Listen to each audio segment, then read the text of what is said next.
So please join me in welcoming Marie Conceicao to the stage. Thank you, Ritaj, for that lovely introduction.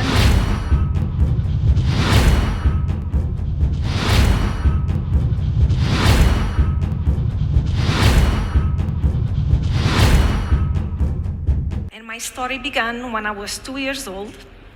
My mother was a single mom, and she was nearly homeless. This is when she met a poor refugee woman from Angola, mother of 6 children, totally illiterate. She was a cleaner and she was a widow. And it was unknown to Christina that my mother will never come back. So I became the 7th child of Christina. From age of 12, I had to stop going to school. And pretty much from that point, I was told the only thing I could expect to achieve in life was to be a cleaner. At the age of 18, I told myself, if the only thing I'm going to achieve in life is to be a cleaner, I will refuse to just be a cleaner. I'm going to be the Ronaldo or the Messi of the cleaning world. So I left Portugal and I went to Switzerland, where the best jobs they were available. And always looking for better opportunities, just like Ronaldo or Messi, I went to the job center. And they told me that a very famous airline in Dubai was recruiting cabin crew.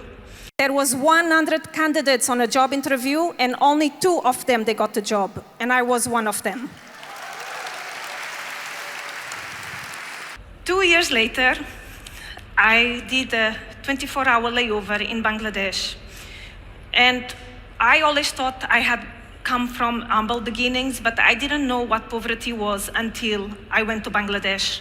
All I could see, it was so much potential going down to waste. I met 101 families, and I promised 600 children I was going to take them out of poverty. And I asked people to help me, volunteers and experts to help me setting up a daycare center, a preschool, a primary school, a secondary school, a canteen, a computer center, a first aid center, a beauty salon, and we had everything.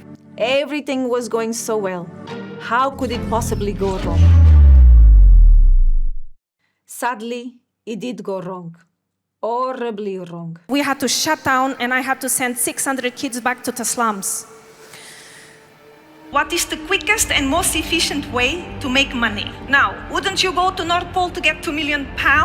Or $2 million go to Everest? Satya told me I'd need 2 years to train you to summit Everest. I told him, Satya, the children of Dhaka cannot wait 2 years.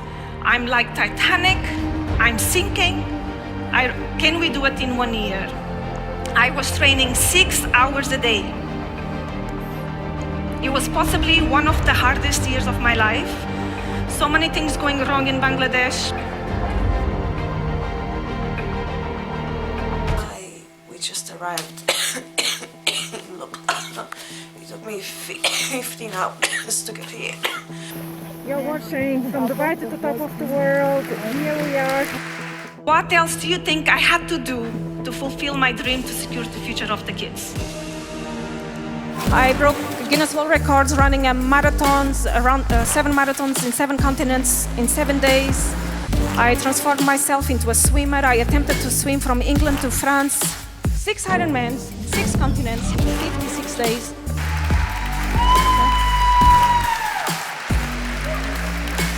People, they often ask me, Maria, what was the hardest thing you ever did in your life? Was it the North Pole? Was the freaking cold the English Channel? Was it the South Pole? Was the Ironmans?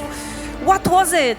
The hardest thing I ever done in my life was to honor a promise I've made in 2005 to 101 single moms living in the slums of Bangladesh.